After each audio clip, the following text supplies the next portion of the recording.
Want to speak real English from your first lesson? Sign up for your free lifetime account at EnglishClass101.com. Hi everybody, welcome back to Ask Alicia, the weekly series where you ask me questions and I answer them. Maybe. First question comes from Miyuki. Hi Miyuki.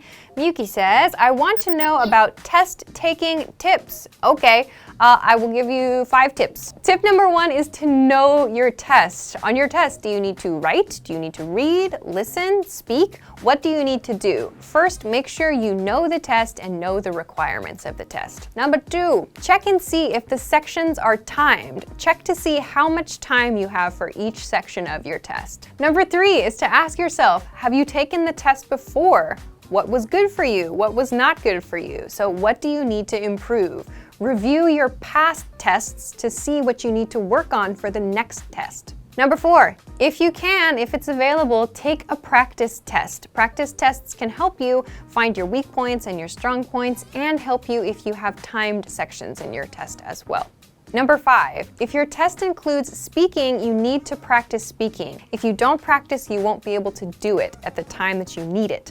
So if you don't have a language partner, you can look for one online or you can practice with media, like repeating, shadowing media. So those are 5 quick test tips. I know they're very general, but I hope that they can apply to lots of different tests. So I hope that this helps you. Thanks for the question. Okay, let's go on to your next question. Next question comes from Nerdon Emanet. Hi again, Nerdon. Nerdon says, hi Alicia, what's the difference between blame, accuse, and charge? All right, blame, accuse, and charge. These are 3 verbs that have very similar meanings. Let's begin with blame.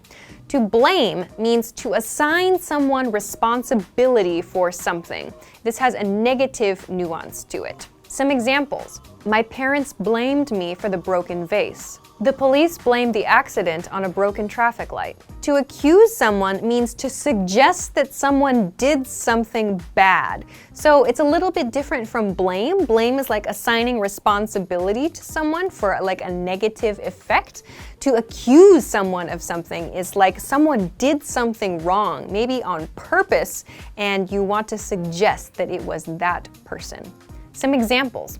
The landlord accused him of not paying rent. She accused the company of fraud. Let's move along then to the last one, to charge. To charge is a legal term. This is a legal word which means you formally accuse someone of wrongdoing. So we do not use charge in everyday conversation when we're saying like you did this bad thing or I think it was you. Charge is used in courts. To charge someone with a crime means to officially and legally accuse them of a crime. Examples. The suspect has been charged with murder. She's been charged with breaking and entering. So that's a quick introduction to the differences between these 3 verbs. I hope that that helped you. Thanks for an interesting question. Okay, let's move on to your next question. Next question comes from Isaac Alexander. Hi again, Isaac. Isaac says, hi Alicia, what's the difference between soccer and football? Yeah, soccer is just the word that people from the US use to talk about what the rest of the world calls football. So to my knowledge, most if not all other countries use the word football to talk about the game with the black and white ball that players kick around a field. We do have a football of our own. We have what many people call American football, which is a totally different game which involves passing and a little bit of kicking. If you're speaking with an American English speaker, soccer refers to the black and white ball sport. Football refers to that kind of egg-shaped brown leather ball sport. If you're talking to maybe a British English speaker, football probably means what American English speakers call soccer. I hope that that helps you. Thanks for the question. All right, let's move on to your next question. Next question comes from Ahmed Magdi. Hi, Ahmed. Ahmed says, hi, Alicia, what does whiplash mean? Whiplash, this is an injury. Whiplash is an injury that happens when the body is like jerked in a strong way, like in a car accident or maybe another like transportation related accident.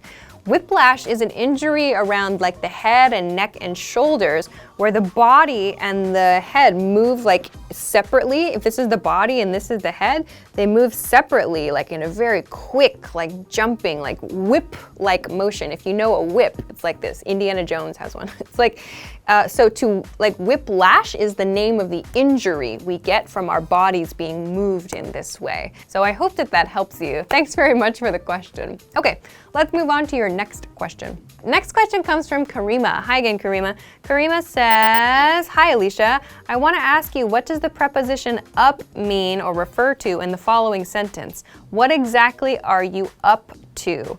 All right, this up doesn't have any meaning. So what are you up to, or what's up? This is just a set phrase.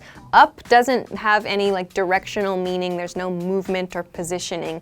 Just consider this a set phrase, like what's up means how are you, or what are you doing? Same thing with what exactly are you up to? It means what exactly are you doing?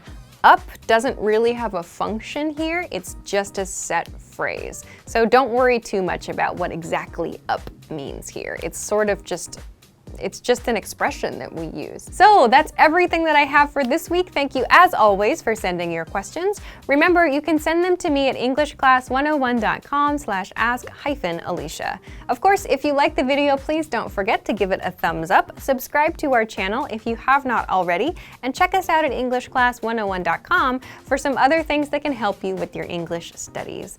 Thanks very much for watching this episode of Ask Alicia, and I will see you again next week. Bye-bye.